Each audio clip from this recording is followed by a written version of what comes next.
Welcome to the History of the World podcast. My name is Chris Hasler. And you're listening to Volume 2, The Ancient World. This is Episode 16.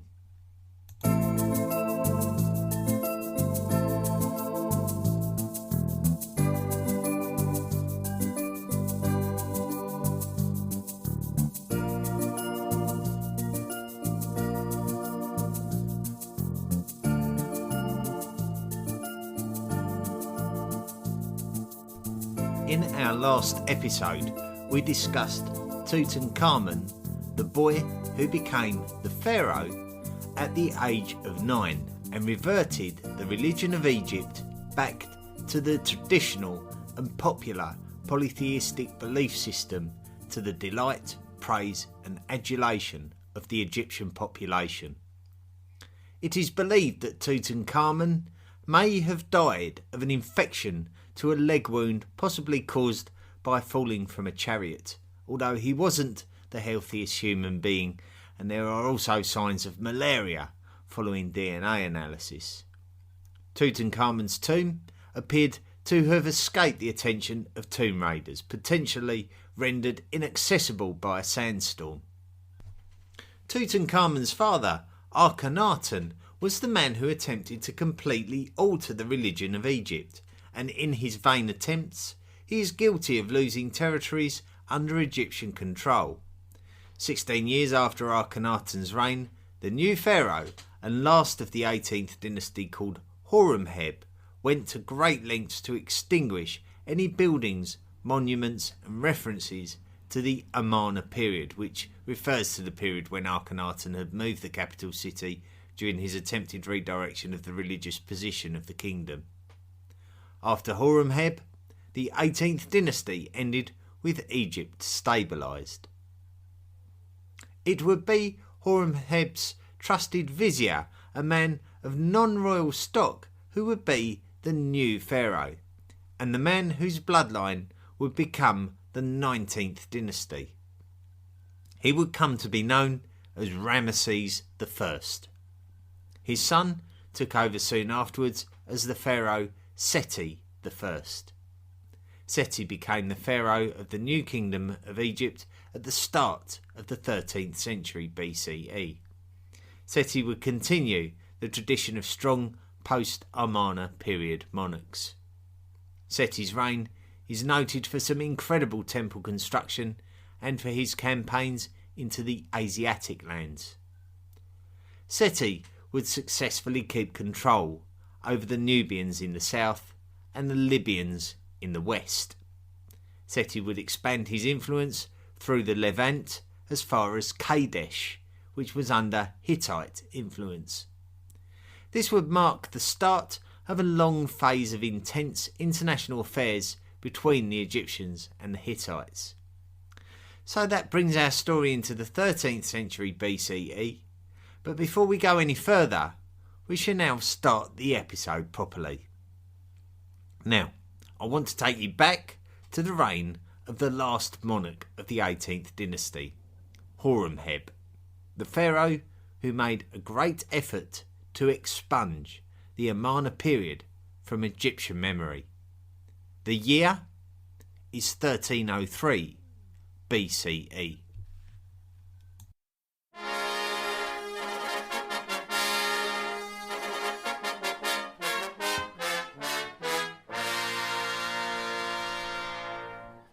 The History of the World podcast presents a profile of the Pharaoh Ramesses II. Birth and childhood. Horemheb is the Pharaoh of Egypt, and he is aided by his loyal vizier, whose name was Ramesses. We'll come back to that.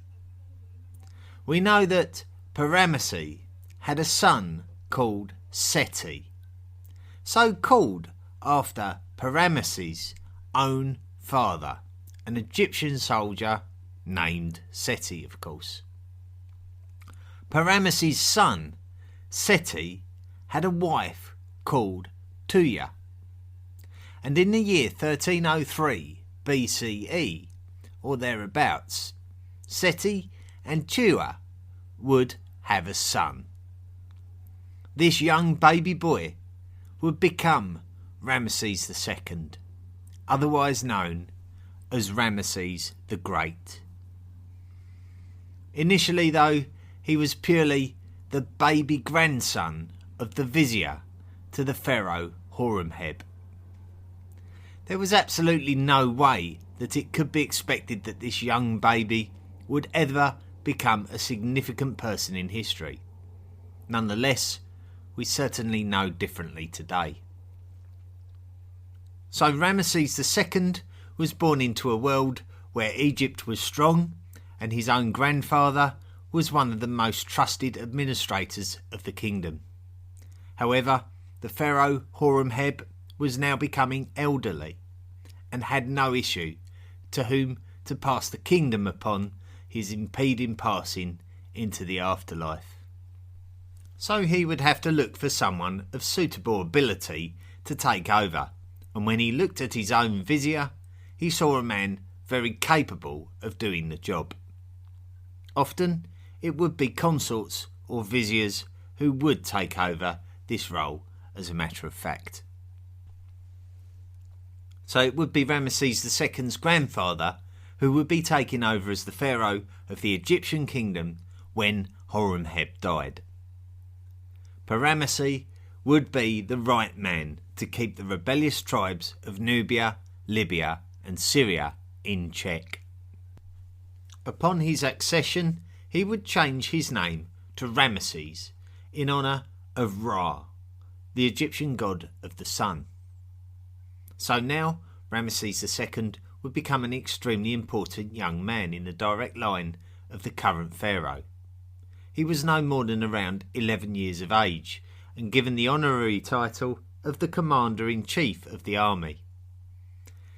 It was only around 18 months into Ramesses I's reign as pharaoh that he died and passed the throne to his son, and Ramesses II's father, Seti, who reigned as Pharaoh Seti I.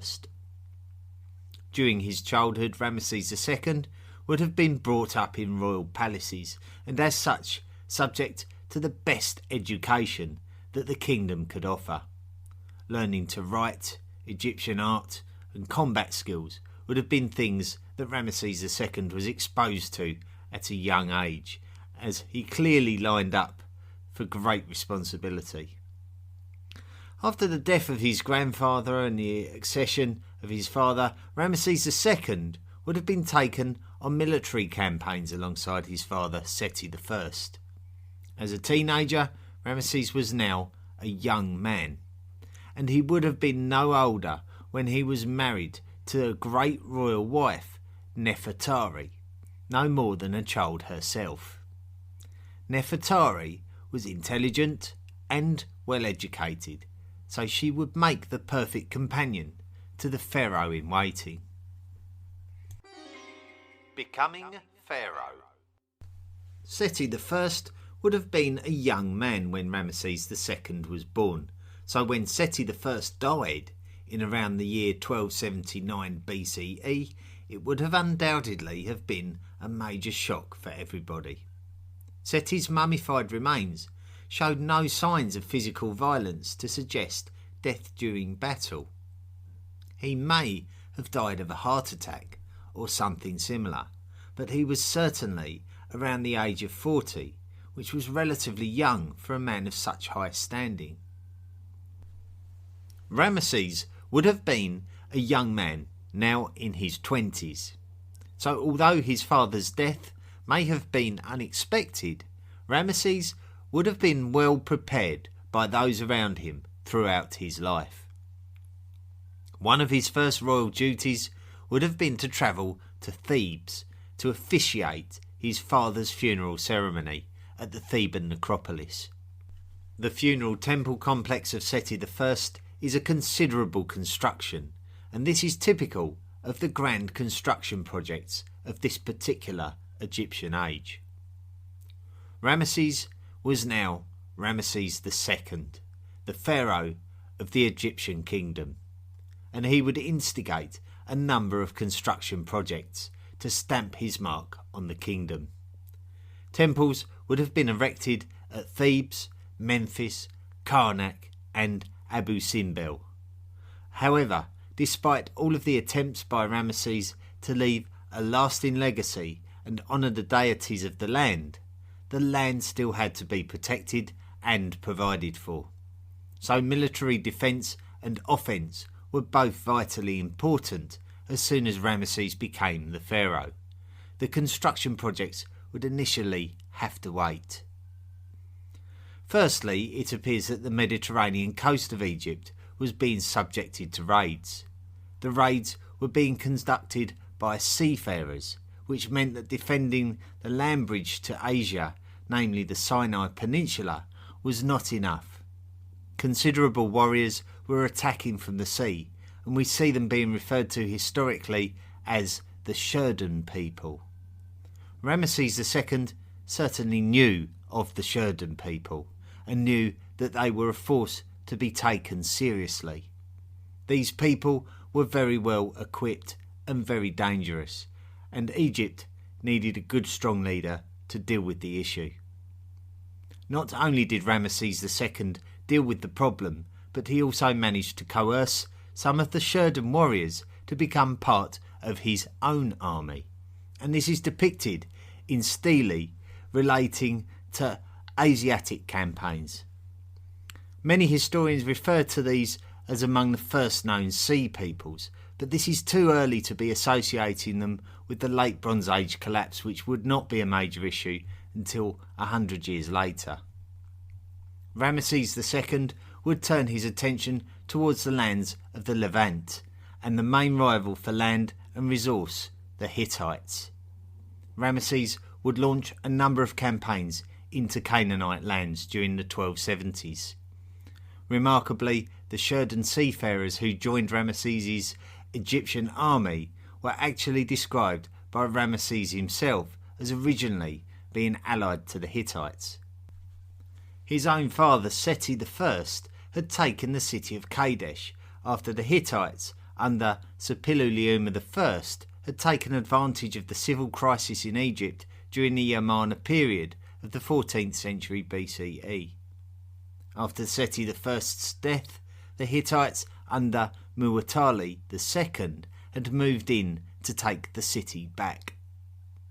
Ramesses II was not going to let this go, and in 1274 BCE he launched his biggest campaign yet from a modern military centre constructed near the old Hyksos capital at Avaris.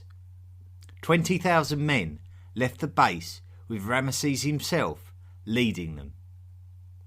This leads us to the Battle of Kadesh, which is a very significant ancient battle, and as such we intend to devote next week's entire podcast episode to the battle itself. So we're not going to cover this battle in detail this week, purely because we intend to focus on the lifetime of Ramesses II and his life. What we will say is that the battle was a considerable battle of wits and tactics between two great armies. The Hittites had the upper hand before retaliation by the Egyptians caused the Hittites to flee.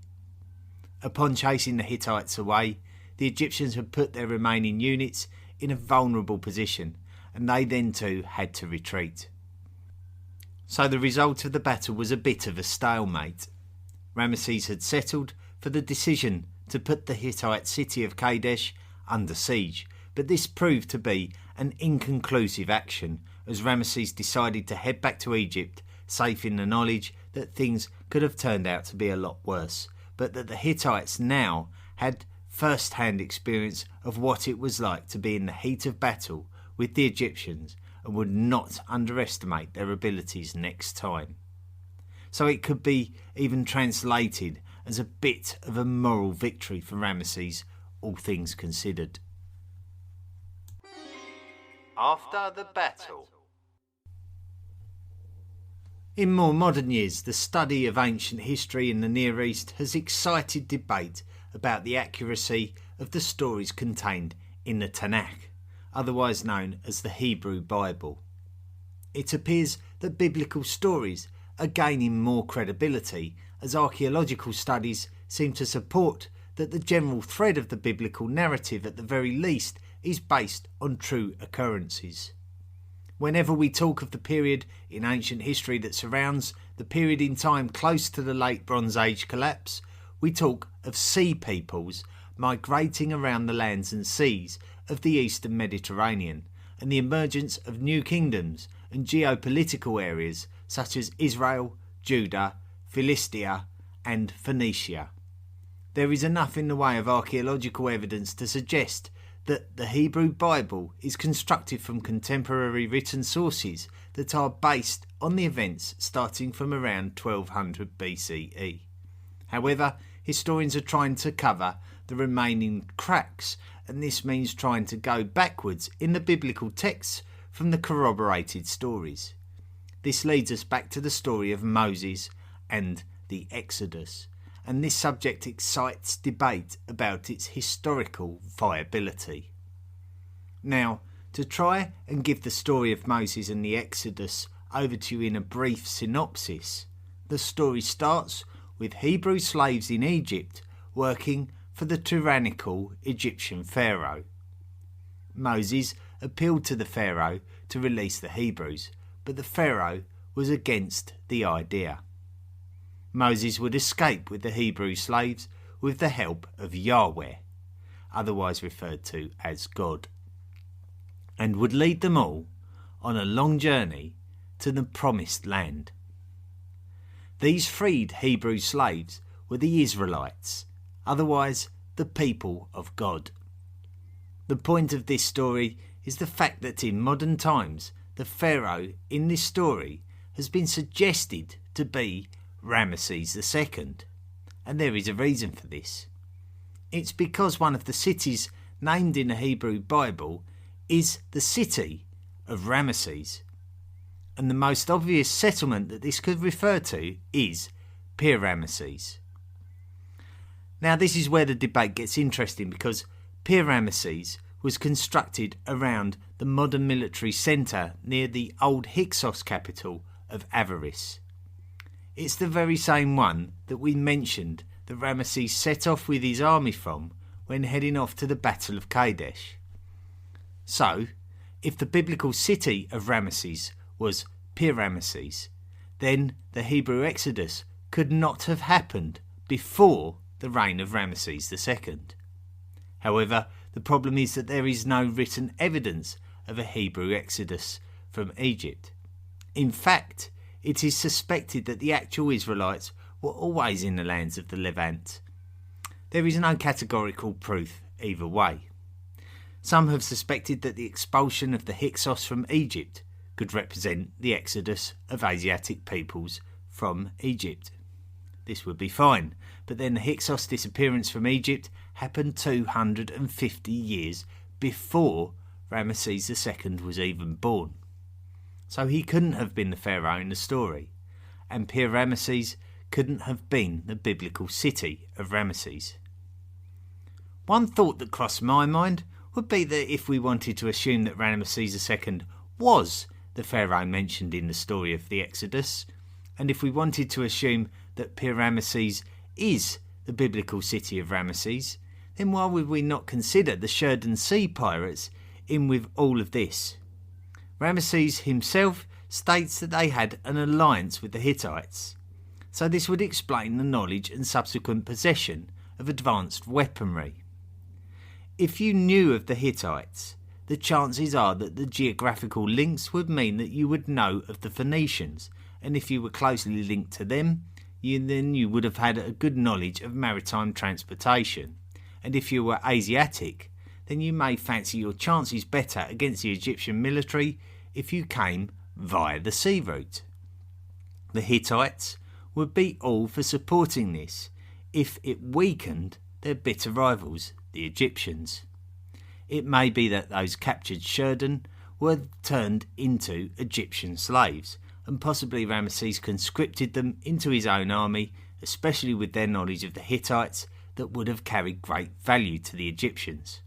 So maybe it was the Sheridan people who were the Hebrew peoples escaping Egypt and settling the land of Israel. It's a bit out there, even for me. So I'd like someone to step forward and tell me why my theory would be impossible. Regardless, it's all just wild speculation really, and a distraction from the known story of Ramesses II. So let's get back on track. It does appear that after all this military campaigning that can often be a quick responsibility of a new king needing to establish himself from all those peoples wishing to challenge his authority, that there was indeed a period of relative peacefulness within the kingdom. This is when Ramesses turned more attention to his construction projects. Construction. Ramesses II was a pharaoh who is very well known for the construction projects that took place during his reign. Now, it probably would be too much to give him any credit for the temple complex of his father, Seti I, in the Theban necropolis.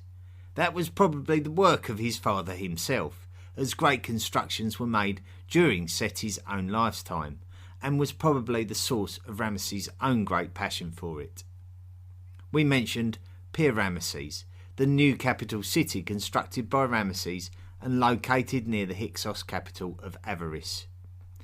Pir Ramesses started out as a military centre with minimal royal buildings and temples, but Ramesses' constructions there expanded the nucleus by around 10 square kilometres. Whether its name comes from Ramesses himself or his grandfather is unclear, but the city grew into its name as it became the legacy of Ramesses II. In the south, the notable construction was the Ramesseum, a memorial temple dedicated to Ramesses near Thebes. Particularly prominent are the stonework carvings which depict the mighty victory over the Hittites, for which we have already questioned whether it was truly a victory. This didn't matter to Ramesses. The moral victory, which we suggested earlier, was absolutely substantial enough for him to glorify it to his subjects as an historic victory against a formidable foe. Even further south, at the second cataract of the Nile, Ramesses constructed 2 huge temples cut into a solid rock cliff at a location called Abu Simbel.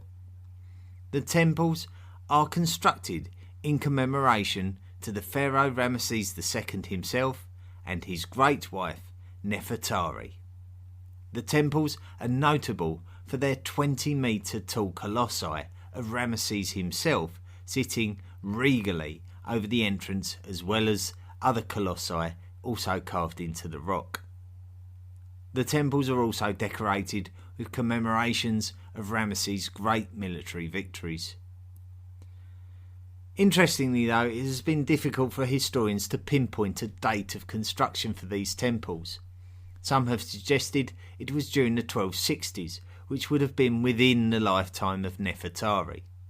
Others have suggested that the location of the second cataract would have been an unlikely choice until maybe the 1240s, due to the political situation between the Egyptians and the Nubians.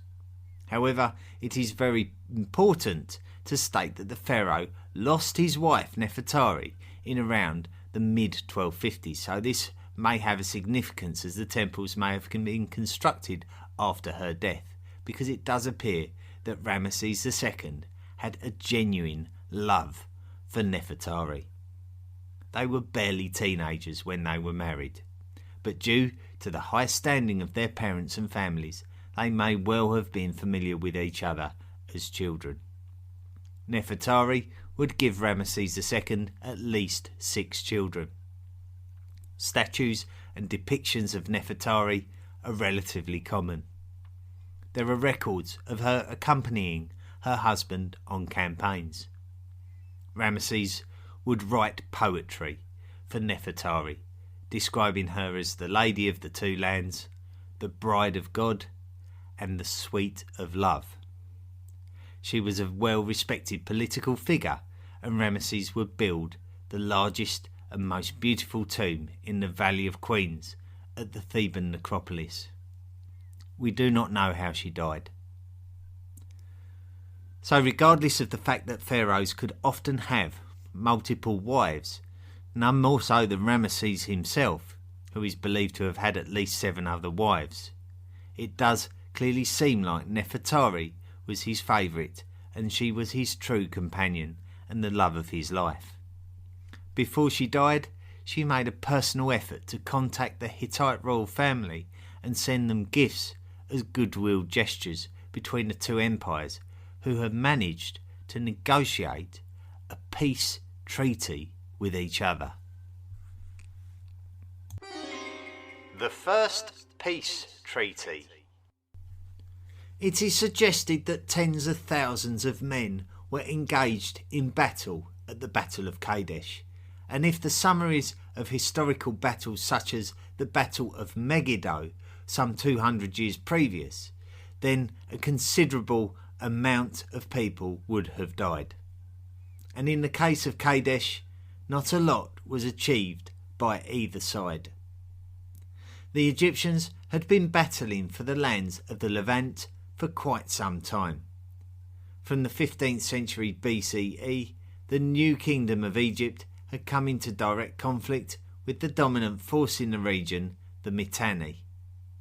During the 14th century BCE, the Mitanni had weakened and the Hittites took advantage of their western provinces, and by default this would bring the Hittites into direct conflict with the Egyptians.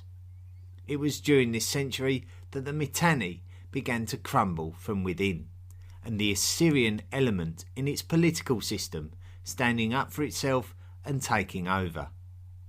In the meantime, Hittites and Egyptians continued to struggle for Levantine lands right through into the current 13th century BCE, but now the Middle Assyrian Empire had become an expanding entity, and it was looking at the lands of the Levant. Both the Hittites and the Egyptians recognised the Assyrians as a viable threat to their interests. Muwatalli II was the Hittite king when Ramesses engaged with the Hittites at Kadesh in 1274 BCE. It was now the 1250s, and there was a different king on the Hittite throne, Muwatalli's brother, Hattusili III. Both Ramesses II and Hattusili III recognised the Assyrian threat and agreed to negotiate about it. It is not known where the agreement took place or whether the two monarchs actually met each other, but with the growing Assyrian threat, the Egyptians and the Hittites didn't have to like each other, but instead they needed to have a strong diplomatic understanding. How do we know about the treaty? Amazingly, we have recovered both an Egyptian version from Egypt and a Hittite version from Anatolia, so we have a representation of the treaty from both participants. Essentially, the treaty, which was agreed in 1258 BCE, pledged that both Egypt and the Hittites would not battle again for Levantine lands and that a border would be agreed. This alone suggests that the losses at the Battle of Kadesh must have been high, even though we have no record for it. Both parties must have been fearful of the potential loss of resources of another battle of the same scale and how openly vulnerable they would be to an Assyrian attack. This relates to the other major point of the treaty, which was the agreement that both parties would support each other in the event of attack, either from internal rebellion or from a third party. So although the Assyrians were not specifically named, they had to be the suggested aggressor in this hypothetical scenario created by the words of the treaty. Another instance where we have seen this kind of agreement previously in the History of the World podcast is in the case of the Romans and the Carthaginian Sicilians agreeing not to attack each other while the Epirates of the Balkan Peninsula was attacking them both in the 3rd century BCE. and we found out about this back in episode 9. Much as the Romans and the Carthaginians didn't like each other, they both knew that it was sensible to not exhaust their valuable resources against each other when there was a valid third-party threat. One thing that the Romans and the Carthaginians did not pledge to do, however, was to defend each other should one party be attacked by a third party. The Hittites and the Egyptians actually went this far with their own treaty, such was the threat of the Assyrians, and they needed their own enemy to be strong to ultimately protect their own interests. This is the earliest known peace treaty between two nations, and as such it has become a highly regarded historical event and document. A copy of the Hittite version, written in cuneiform, was presented as a gift from the Turkish government to the United Nations, and this replica is now mounted on the walls of the United Nations headquarters based in the American city of New York. Later life. So, the reign of Ramesses II was an incredible period in the history of Egypt. We saw a major conflict between the Egyptians and the Hittites at Kadesh, which must have been so bad that the two kingdoms did not attack each other again, and as such brought about a peace treaty which was so highly regarded that inscriptions of the treaty were found at two of Ramesses' major Egyptian constructions, the Ramesseum near Thebes and the Great Hypostyle Hall at the Karnak Temple complex, another great construction of the age of Ramesses II. We also see that the considerable diplomatic efforts were being made by the Pharaoh's great wife, Nefertari, in the form of letters and gifts to the Hittite royal family. After Nefertari's untimely death, within 3 years of the agreement, we also see intermarriage between the two royal families, not least of all with Ramesses II himself marrying at least 2 Hittite princesses. Within the first 100 years of the treaty, all Hittite and Egyptian influences over the Levantine lands had disappeared, as had the Hittite Empire in general, and within the next 100 years, the Egyptian New Kingdom was history too. Ramesses II was in his 50s, and it would be this soon that he was without his beloved great wife, Nefertari I. But he would still have a great many wives and dozens of children. Now that he had been the reigning monarch of Egypt for 30 years, he would be able to take part in his first Heb Sed, or Sed festival. What we can gather about the Egyptian Sed festival is that it was an Egyptian tradition that dated as far back as the original unification of Egypt by Menes, almost 2,000 years previous. The first Sed festival of a pharaoh would take place after 30 years of rule, and then traditionally every 3 years thereafter. These festivals were also designed to give the pharaoh greater and greater spiritual power, and it could even be argued that Ramesses II may have also been deified during his lifetime, something that was very rare. Now that Ramesses was in his later years, the question of who would succeed him was becoming more and more relevant. Due to Ramesses' own longevity, he would start to outlive his potential heirs. The firstborn son of Ramesses and Nefertari, called Amenhotep, probably died not long after his mother, in the mid-1250s. One of Ramesses' other prominent great royal wives was a woman called Iset Nofret, who was the mother of a prince called Ramesses, who would become the crown prince and intended heir after the death of Amenhotep. He would be the crown prince for a further 25 years. By this time, Ramesses II himself must have been in advance of his own 70th birthday. The crown prince Ramesses would not live long enough to become the pharaoh, as his father would outlive him also.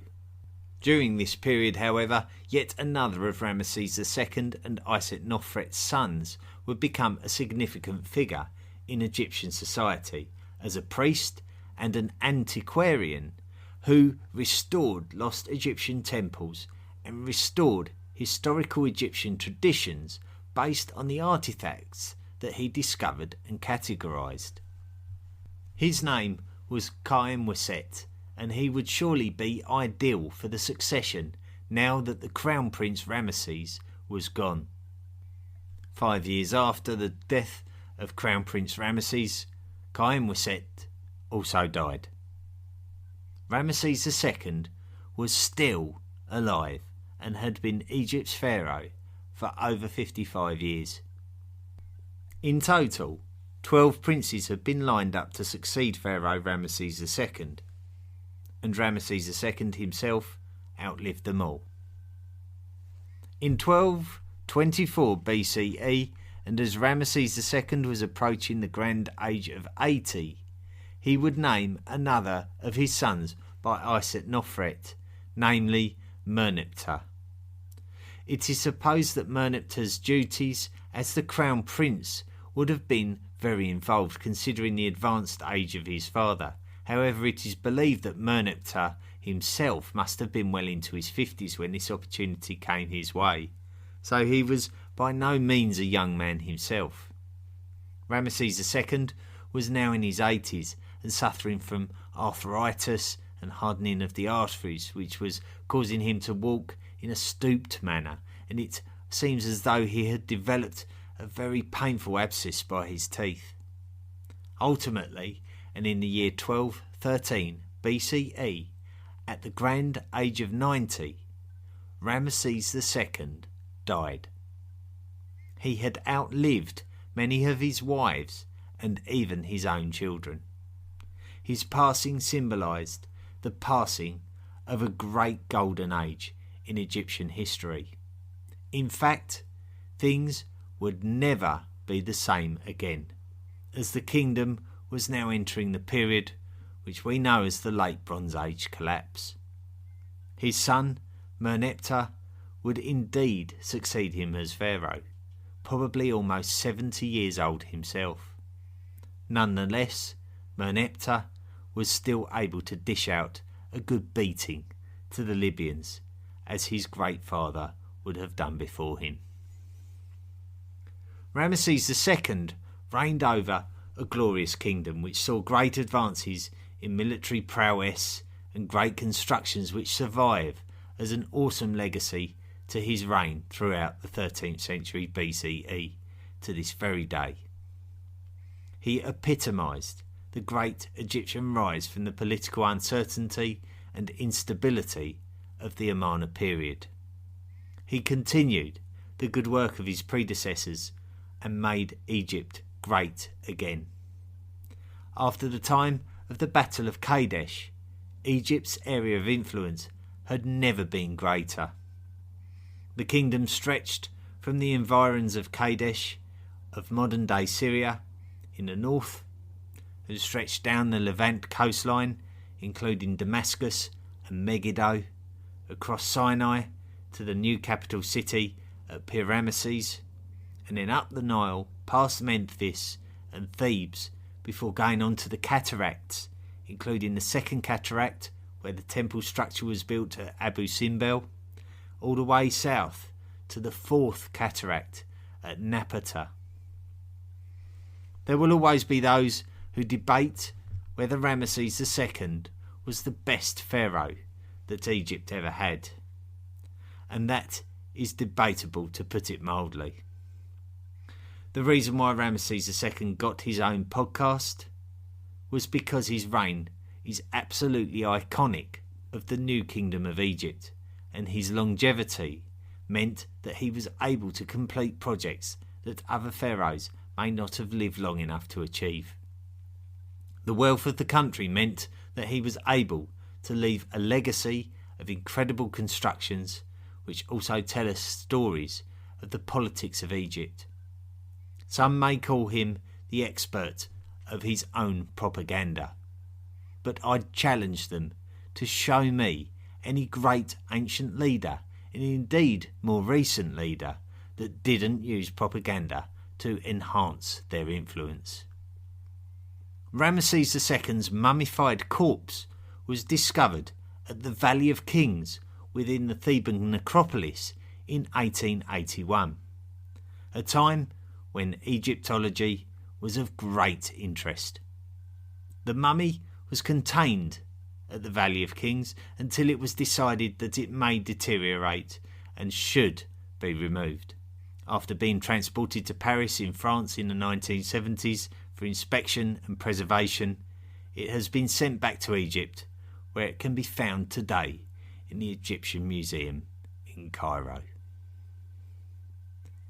Thank you very much for listening to this first profile episode of this History of the World podcast series. This will be the first of many, and now we've come such a long way, haven't we? We've started off at the prehistoric era where you could never name any one individual, and those who you did discover, like Lucy, and right the way through to Ötzi the Iceman, we had a major limit to the amount of information that we could tell you about them. Now we're really into the faces of our history. Ramesses II, we was able to devote 40 minutes of podcast to him, and that's a testament now to how far we've come in the series and the story, that we're able now to cover such important and illustrative figures in our history. And of course it doesn't end there. We wouldn't be doing any justice to the battles of ancient history if we didn't cover the Battle of Kadesh, probably the most famous battle in ancient history. So next week we're going to stay within this period, and we're going to look in detail at the Battle of Kadesh. We mentioned it in this podcast, we mentioned it in the Hittites podcast. It was such an important event, and the politics of it, it really did influence a lot to do with the many of the empires and kingdoms of the region at the time. So it's an incredibly important battle.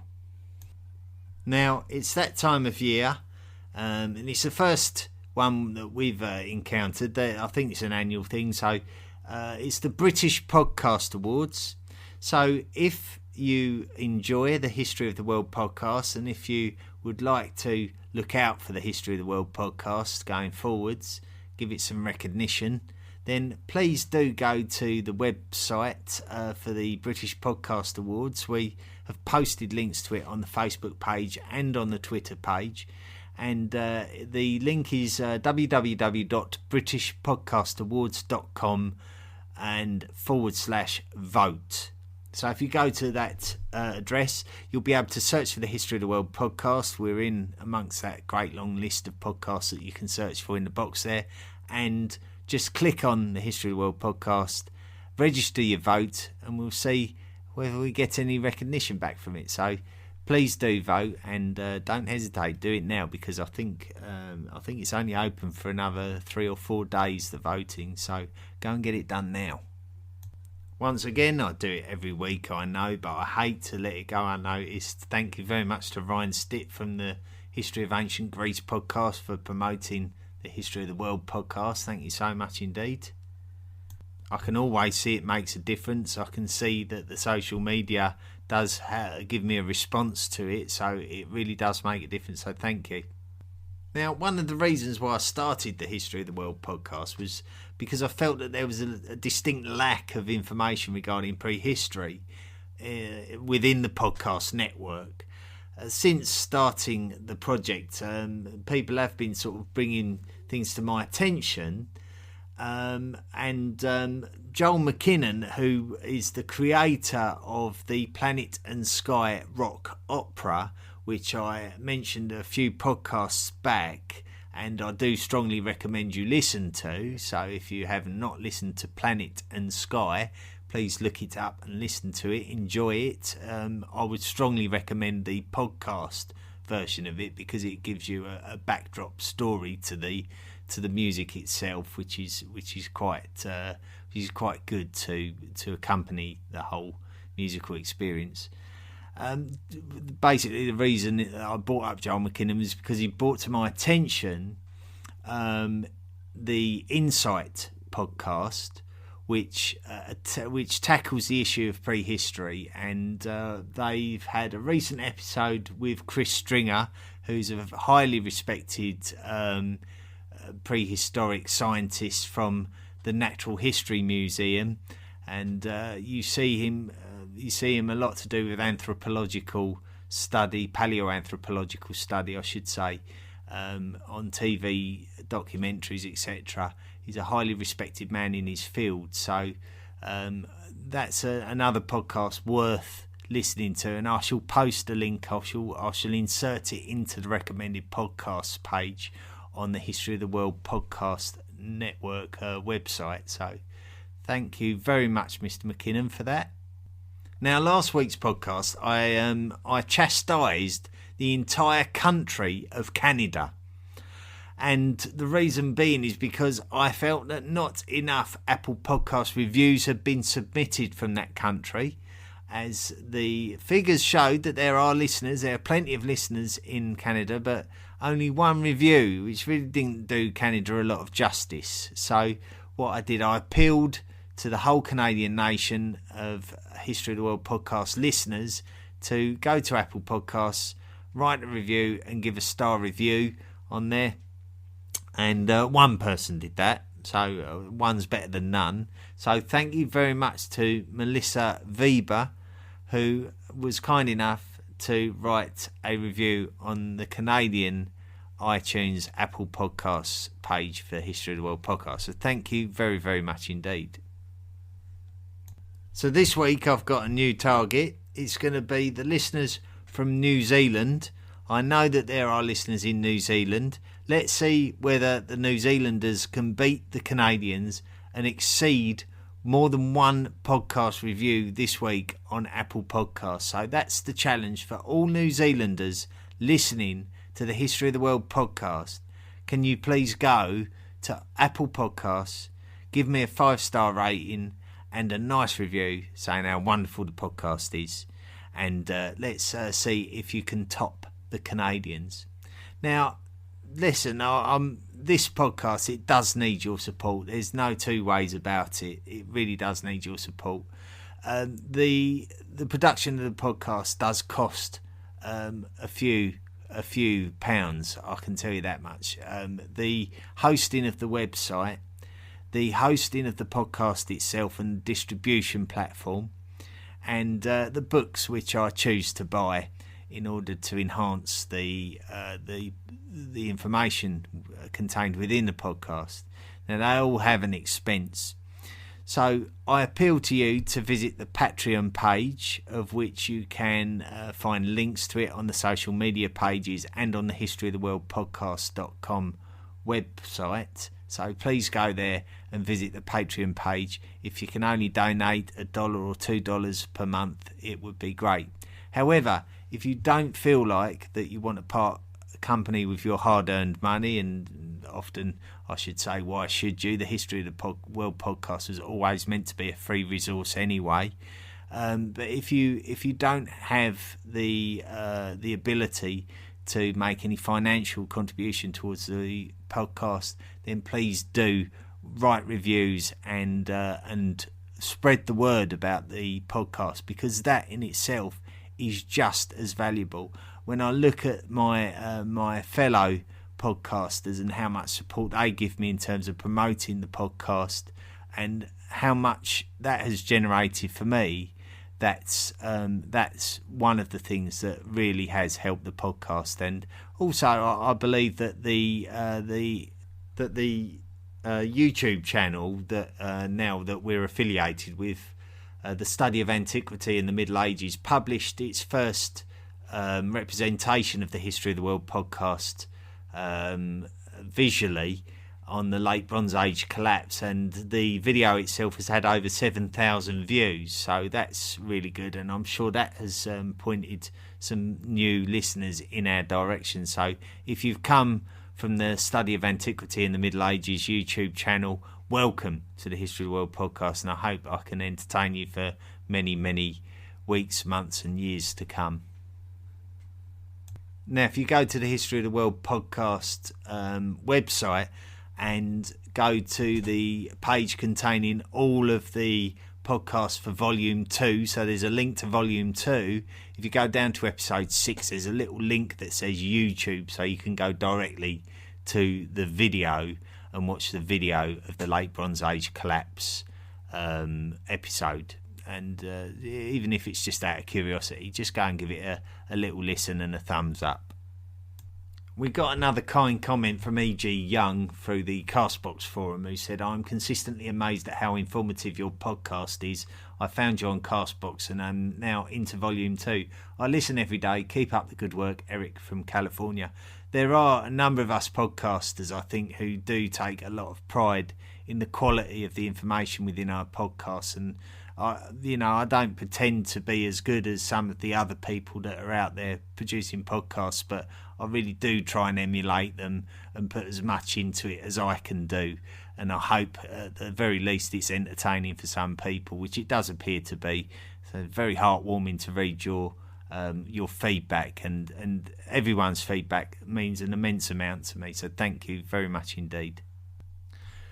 Well, look, that's going to be it for this week. I'm afraid that it's gone on long enough again, so I've been rambling on about all and sundry, and it's now time to let you go and enjoy your week again until next week, where we will be discovering more about the Battle of Kadesh. Highly anticipated. It's been a long time coming. Episode 17 next week, the Battle of Kadesh, one to really look forward to. Thank you ever so much for listening again, and I bid you all a wonderful week until we meet again. The History of the World podcast is available on many different podcast platforms, so please don't forget to rate and review us wherever you find us. Visit our website at historyoftheworldpodcast.com and email us at historyoftheworldpodcast@mail.com. Support the podcast at Patreon by clicking the Support the Podcast link at our website, and join us on social media at Facebook, Twitter and Tumblr.